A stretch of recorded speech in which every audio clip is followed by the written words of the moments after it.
नमस्कार मित्रों, मैं विकास शाक्या एक बार फिर से आप सबका स्वागत करता हूं अपने चैनल पर और आज हम डिस्कस करेंगे मनुस्मृति का अगला भाग। तो जैसा कि आपको पता है कि मनुस्मृति में पिछली बार में भी हमने ये समझा कि किस प्रकार से हमारे समाज में जो एक गलत धारणा फैली हुई है कि जो ब्राह्मण हैं, क्षत्रिय हैं, वैश्य हैं, शूद्र हैं, ये सब कैसे होते हैं, जन्म से होते हैं। जबकि बिल्कुल उल्टी बात यहाँ पर लिखी हुई दिखाई दे रही है। संस्कृत में लिखी हुई है।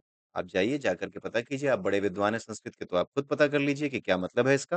और नहीं तो फिर किसी विद्वान के सामने इस श्लोकों को रखिए और उससे जानकारी लीजिए कि इसका आखिर में क्या मतलब है। साफ-साफ यहाँ बताया जा रहा है कि कोई भी व्यक्ति अगर ब्राह्मण है, तो ऐसा नहीं है कि वो ब्राह्मण ही रहेगा पूरे जीवन।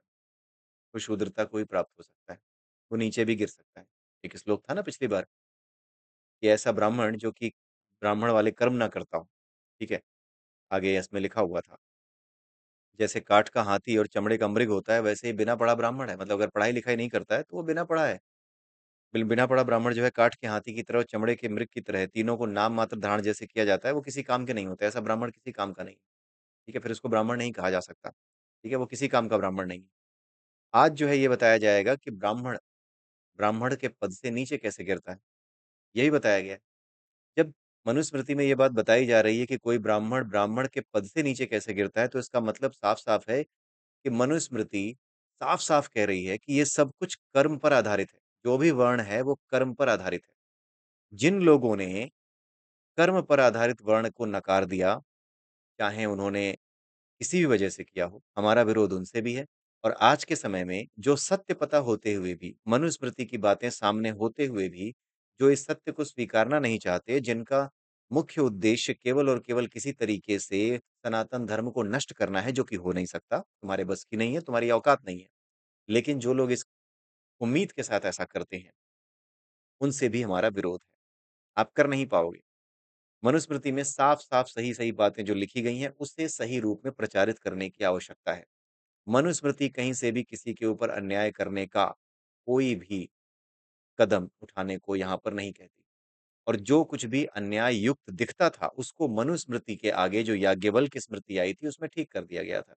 जैसे महिलाओं की स्थिति को सुधारने के लिए याज्ञवल्क्य स्मृति में कुछ चेंजेस किए गए, ठीक है? तो इसको याज्ञवल्क्य स्मृति कहते हैं, इसके आगे जो आई। तो नित्य प्रति चेंज होते रहे। लेकिन जो वर्ण व्यवस्था की बात हो रही है ना, ख़ास करके वर्ण व्यवस्था को लेकर के जो मनुस्मृति पे आरोप लगाए जाते हैं, उसके बारे में तो खुद मनुस्मृति में भी साफ-साफ लिखा है कि ये सब कुछ कर्म आधारित है।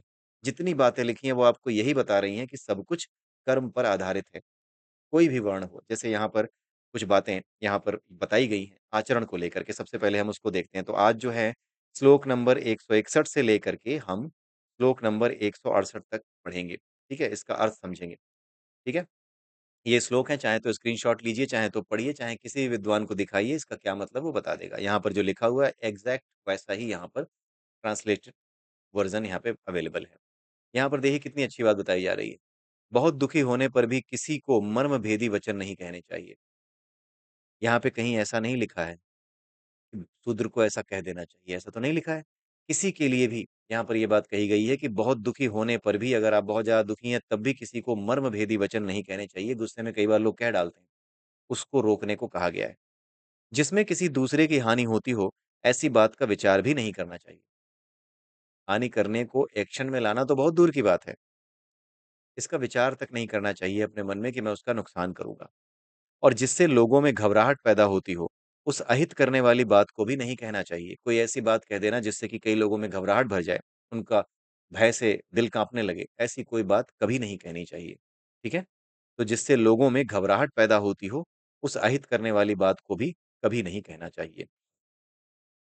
सम्मान में सुख का अनुभव ना कर, विष की तरह उससे नित्य डरते रहना चाहिए और अपमान को अमृत की तरह सदा चाह रखनी चाहिए। ठीक है? यहाँ पे बड़ी अच्छी बात कही जा रही है, लेकिन जो आपको उल्टी लगेगी। इसमें ये कहा गया है कि जब आपको सम्मान मिले, तो उस सम्मान में आप किसी भी प्रकार के सुख का अनुभव ना करें, खुशी से फूल ना जाएँ, बल्कि ये समझें कि ये तो एक ज़हर है।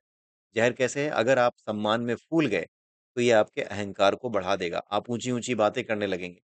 ऐसी बातें बोलने लगेंगे जो दूसरों को कष्ट देने वाली हों, दूसरों को नीचा दिखाने वाली हों। ये आपके अहंकार को बढ़ाएगा और अहंकार ज्ञान का सबसे बड़ा शत्रु है। अहंकार क्या करता है? आपके अंदर ये भावना और लाता है कि जो चाहोगे वो हासिल कर सकते हो और हासिल करने के लिए आप कहाँ हो? संसार में हो। ठीक है? संसार में हो कुछ भी हासिल करने के लिए।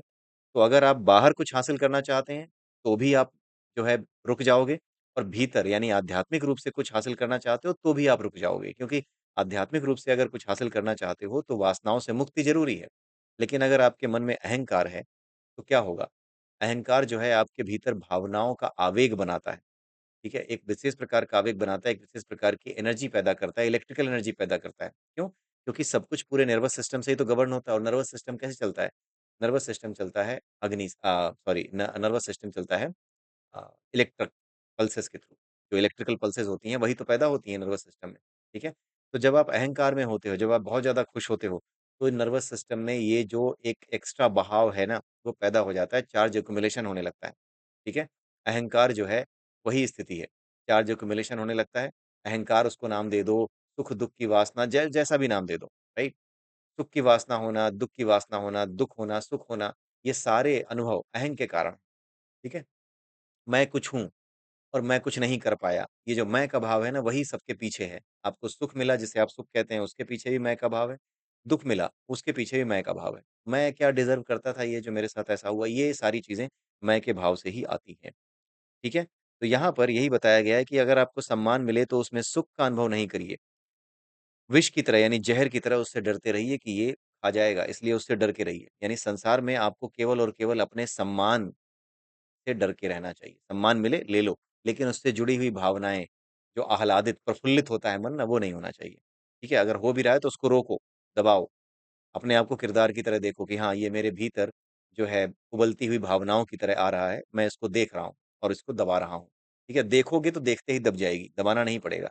किसी चीज़ को जब देखते हो तो अपने आप ही दब जाती है। ठीक है? ये होता है। और जो अपमान है, उसको अमृत की तरह समझना चाहिए, क्योंकि अपमान क्या करता है? अपमान अगर आप उसको अमृत समझोगे और तो उसको पी जाओगे। कहने का मतलब ये है कि अमृत इसलिए समझो ताकि तुम इसे पीने लायक समझो। यानी अगर आपका अपमान हुआ है तो इसको पी जाओ, शांति से पी जाओ, क्योंकि अपमान पी जाने का अर्थ है कि आपने बेहतर रूप से तप कर लिया है। तप यही है, अपनी एनर्जी को रोक लेना, अपने भीतर ही रोक लेना, वही तप है। अगर आपको गुस्सा आया, किसी ने आपका अपमान किया, आपने उसे थप्पड़ मार दिया, ये तो बड़ा आसान है, एनर्जी का यूज़ कर लिया। लेकिन वही एनर्जी जब यूज़ नहीं की, तो आपके भीतर पोटेंशियल एनर्जी बन के बैठी रही और एक दिन यही पोटेंशियल एनर्जी क्या करेगी, इतनी ज़्यादा बढ़ जाएगी कि जो भी वासनाएँ हैं, ये जो पोटेंशियल एनर्जी है ना, जो तप की ऊर्जा है, जो अपने आप को संयमित करने से पैदा होती है, ये तप की ऊर्जा क्या करती है, जो वासनाएँ हैं आपकी ना, उनको कमज़ोर करती चली जाती है, उनको जलाती चली जाती है। इसीलिए तप का बड़ विशेष महत्व है। हर धर्म में तप का महत्व है। चाहे बौद्ध धर्म हो, चाहे जैन धर्म हो, हर जगह तप का महत्व है, क्योंकि तप जो है आपके भीतर एनर्जी को जनरेट करता है। वो एनर्जी कुछ और नहीं है, वो अग्नि को मजबूत करती है और अग्नि क्या करती है? सब कुछ भस्म करती है, सब कुछ जला के खा जाती है। ठीक है? तो जब आप तप करते हो, तो जो एनर्जी आपके भीतर इकट्ठी होती है ना, वो आपके भीतर की अग्नि को बढ़ा रही होती है। तो वो जब अग्नि बढ़ती है, तो अग्नि ही वो तत्व है जो सब कुछ जला सकता है। वो आपकी वासनाओं को भी जला सकता है। ठीक है? लेकिन जो इलेक्ट्रिकल पल्सेस के थ्रू जो एनर्जी चलती है, वो वासनाओं के पैदा होने पर अपनी गति को बदल देती है। ठीक है? उसकी वजह से आपकी गति नेचुरल नहीं रह जाती, आप योग में नहीं रह जाते। क्योंकि बाहर जो कुछ भी एनर्जी है, वो अपनी गति से चल रही है, लेकिन आपके भीतर आपकी वासनाओं की वजह से वो एनर्जी अलग दिशा में चलने लगी है। तो वो एनर्जी इलेक्ट्रिकल पल्सेस के रूप में जो चल रही है, वो क्या करती है? वो खत्म हो रही है एक तरीके से। वासनाओं की वजह से आप अपनी इच्छाओं को पूरा करने की वजह से उस एनर्जी को इकट्ठा नहीं कर रहे हो, तो वो अग्नि नहीं बन रही है। जब एनर्जी इकट्ठी की जाती है, तब वो अग्नि बनती है। ठीक है? बहुत ज़्यादा एनर्जी अगर किसी जगह इकट्ठी हो जाए, तो विस्फोट हो जाता है, अग्नि है वो। ठीक है? लेकिन अगर आप वासनाओं में बहे जा रहे हैं, ठीक है? उसका इस्तेमाल कर ले रहे हैं, भावनाओं को जगह दे रहे हैं अपने भीतर, तो वो क्या करेगी? इलेक्ट्रिकल पल्सेस के फॉर्म में वो एनर्जी डिसिपेट होती चली जाएगी। ठीक है? वो डिसिपेट होगी, कहीं पे पैचेज़ बनाएगी, इधर-उधर बिखर जाएगी। लेकिन जब आप उसको रोकते हो, ठीक है? अपनी वासनाओं को रोकते हो, रोकना सीख जाते हो। धीरे-धीरे तप का अभ्यास करके जब वो वासनाएँ रुकती हैं, तो आपके भीतर जो इलेक्ट्रिकल एनर्जी है ना, वो इतनी ज़्यादा एक्युमुलेट होती है, इतनी ज़्यादा एक्युमुलेशन उसका होता है कि वो अग्नि के रूप में आपके भीतर अग्नि तत्व को इतना मजबूत कर देती है, उस स्तर पे ले आती है कि आपकी वासनाओं तक को वासनाएँ क्या होती हैं? पॉज़िटिव नेगेटिव चार्जेज़ होते हैं। जो पॉज़िटिव नेगेटिव चार्ज होते हैं ना, वही वासनाओं के रूप में आते हैं। मुझे कुछ खाने की इच्छा है, बहुत देर से बिलबिला रहा हूँ खाने के लिए, ठीक है? तो इसका मतलब क्या है? मेरे अंदर कुछ चार्ज एक्युमुलेट हो रहा है। तो उस चार्ज को ये जो चार्ज एक्युमुलेट होते हैं ना, ये अग्नि जो है, अग्नि तत्व जब अग्नि बहुत ज़्यादा बढ़ जाएगी तब से, तो ये जो चार्ज एक्युमुलेशन होता है ना, ये चार्ज एक्युमुलेशन हो ही नहीं पाएगा। इसी को कहते हैं कि जितने भी वासनाओं के बीज हैं, वो सब जल के नष्ट हो गए। तो ये एक बार अगर आपने इस अग्नि को अपने भीतर कॉन्फ़िगर कर लिया, तप की अग्नि को, तो अपने आप ये सारी वासनाओं को जलाता चली जाएगी। ठीक है? यही बात यहाँ पर बताई गई है। तो इसीलिए अपमान को अमृत की तरह पीना चाहिए, उसकी हमेशा चाह रखनी चाहिए, कोई न कोई मेरा अपमान अगर कर रहा है, तो मैं उसको अपने भीतर ले करके अपनी अग्नि को और ज़्यादा मजबूत करूँ, अपना तप और ज़्यादा अपनी तप की ऊर्जा को और ज़्यादा स्ट्रॉन्ग करूँ। ठीक है? इस लोक में अपमान से जो दुःख नहीं मानता तथा वह सुख से सोता है। जो अपमान से जिस दुखी नहीं होता, वह आराम से सोता है। सुख से जागता है, सुख से विचरता है और उसका अपमान करने वाला नष्ट हो जाता है। तो जो व्यक्ति अपमान को सहता है, वो नष्ट नहीं होता। जो व्यक्ति अपमान को नहीं सह पाता, ठीक है? हाँ, मतलब जो व्यक्ति आपका अपमान करता है, वो नष्ट होता है। क्यों? क्योंकि उसने अपनी ऊर्जा को, अपनी एनर्जी को, जो अपने भीतर वो ऊर्जा इकट्ठी कर सकता था, अपने भीतर की अग्नि को मजबूत कर सकता था, उसने क्या किया? डिसिपेट कर दिया। आपको गालियाँ दे दी, डिसिपेट कर दिया। आपने उन गालियों को सुना, आपने अपनी एनर्जी डिसिपेट नहीं की, आपने वापस जो है उसको कुछ नहीं कहा। अगर कहा भी, तो आपने अपने आप को अटैच नहीं किया किसी भाव से, क्रोध के भाव से, घृणा के भाव से, किसी भाव से अटैच नहीं किया, बस नाटक की तरह आपने कर दिया। ठीक है? जो योगी होते हैं, जो सन्यासी होते हैं ना, वो इन कामों को नाटक की तरह करते हैं, उनको गुस्सा आता नहीं है, गुस्सा आना बंद हो जाता है। तो जहाँ ज़रूरत होती है अपने रोल के हिसाब से, वहाँ पे वो गुस्सा करते हैं, उनको बेचारों को गुस्सा करना पड़ता है, उनको आना बंद हो जाता है। बाहर से देखने में सब एक जैसे लगेंगे, एक अज्ञानी भी और ज्ञानी भी, दोनों को लगेगा इसको भी गुस्सा आ रहा है, उसको भी, लेकिन ज्ञानी का गुस्सा किया हुआ गुस्सा होता है, उसे आया हुआ गुस्सा नहीं होता, ठीक है? तो जब आप इस स्तर पे पहुँचते हैं कि आपके पास आया हुआ गुस्सा ना रह करके किया हुआ गुस्सा रह जाए, तो आप समझ जाइए कि आप तप में बड़े स्ट्रॉन्ग हो चुके हैं।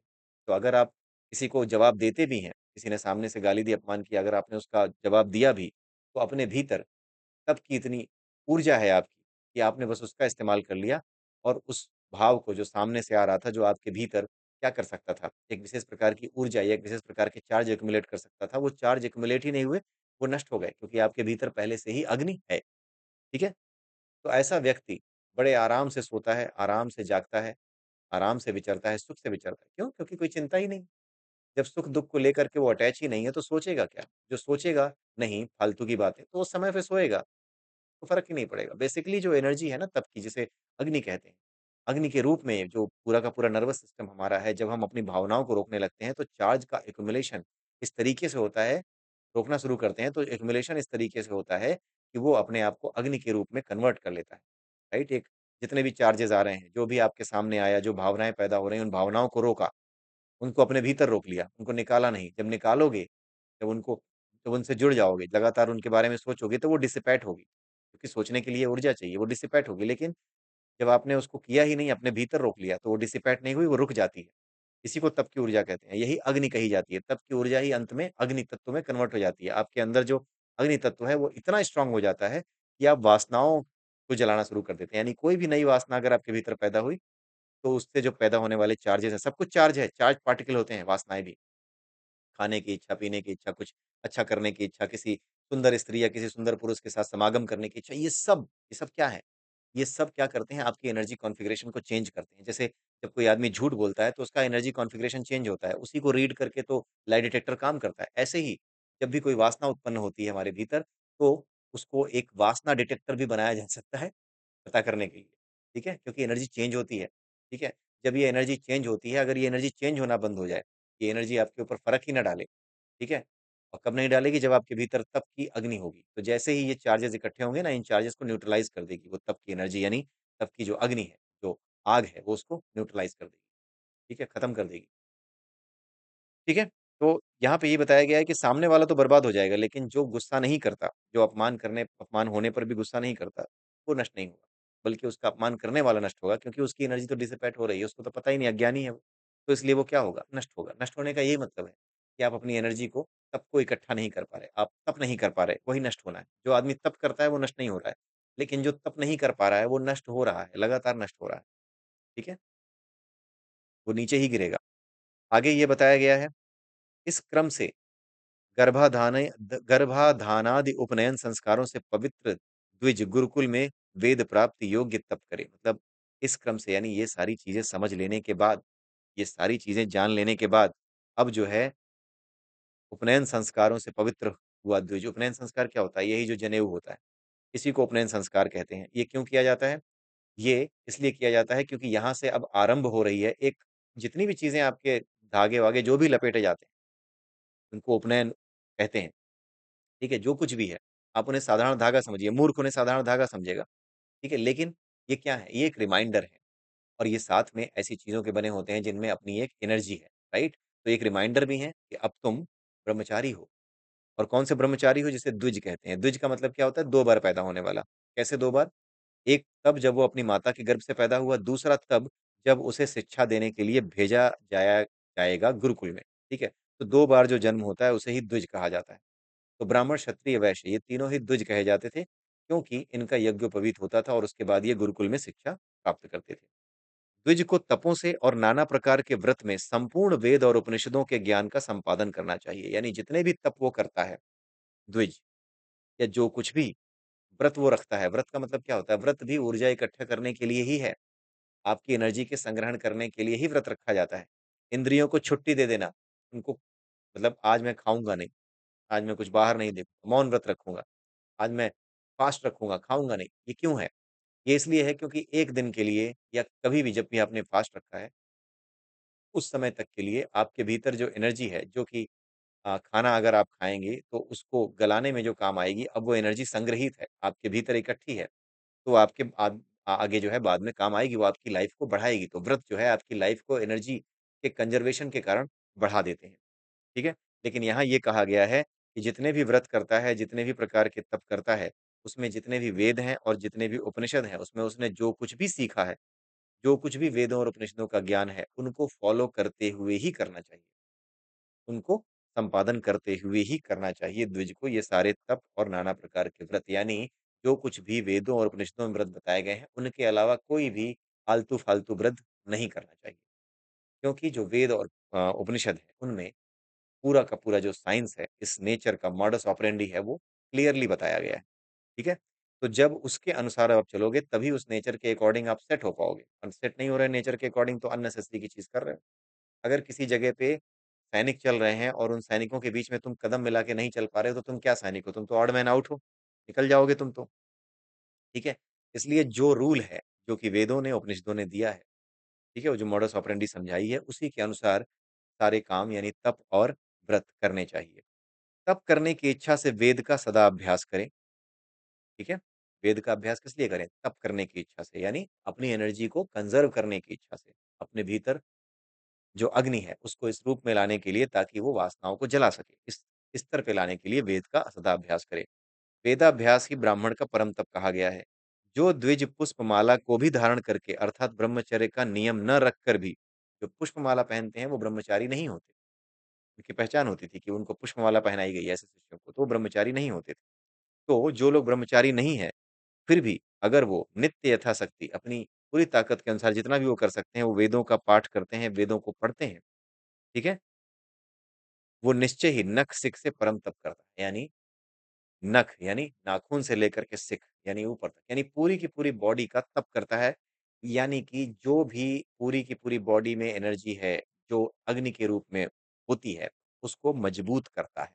अग्नि के रूप में अपनी एनर्जी को मजबूत करना तप है। एनर्जी का संग्रहण ही तप है। और किस रूप में? अग्नि के रूप में।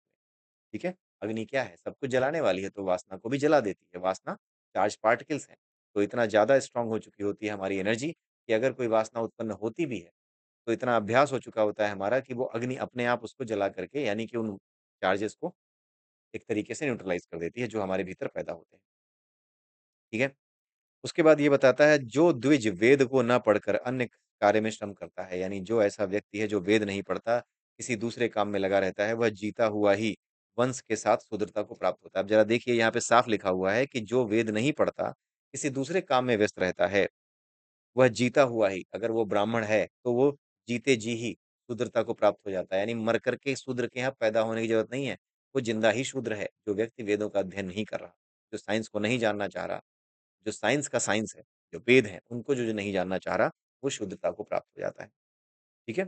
ये बात बताई गई, अब आप यहाँ पे समझ सकते हैं कि साफ बताया जा रहा है कि जो द्विज वेद को ना पढ़ कर के, यानी ब्राह्मण, क्षत्रिय, वैश्य इन तीनों में से जो वेद को ना पढ़ के किसी अन्य काम कार्य में व्यस्त रहता है, मतलब इस नेचर को जानना नहीं चाहता। वेद पढ़ने का मतलब है इस नेचर की मॉडस ऑपरेंडी को समझना, उसकी रिवर्स इंजीनियरिंग करना। यही समझना जो है वेदों का मुख्य उद्देश्य है, कैसे ये पूरी मॉडस ऑपरेंडी चल रही है। लेकिन जो इनको ना पढ़ कर के किसी और काम में लगा रहता है, जानना नहीं चाहता इन चीज़ों को, तो एक तरीके से वो क्या करता है, वो जीता जी ही, ठीक है? शुद्धता को प्राप्त होता है। यानी वो जीते जी ही, मरने की ज़रूरत नहीं है, मर के दूसरी जगह पैदा होने की ज़रूरत नहीं है उसको शूद्र होने के लिए, किसी खानदान में पैदा होने की ज़रूरत नहीं है। वो ज़िंदा ही शूद्र है, ये बताया जा रहा है। तो इसका मतलब ये है कि सब कुछ यहाँ पर विशिष्ट कर्मों के आधार पर बताया गया है। जैसे ब्राह्मण का विशिष्ट कर्म है, ठीक है? कि वो विद्या अध्ययन करेगा, लेकिन वो नहीं कर रहा, क्षत्रिय का भी है, वैश्य का भी है, नहीं कर रहा, तो वो क्या है? वो शूद्रता को प्राप्त होगा।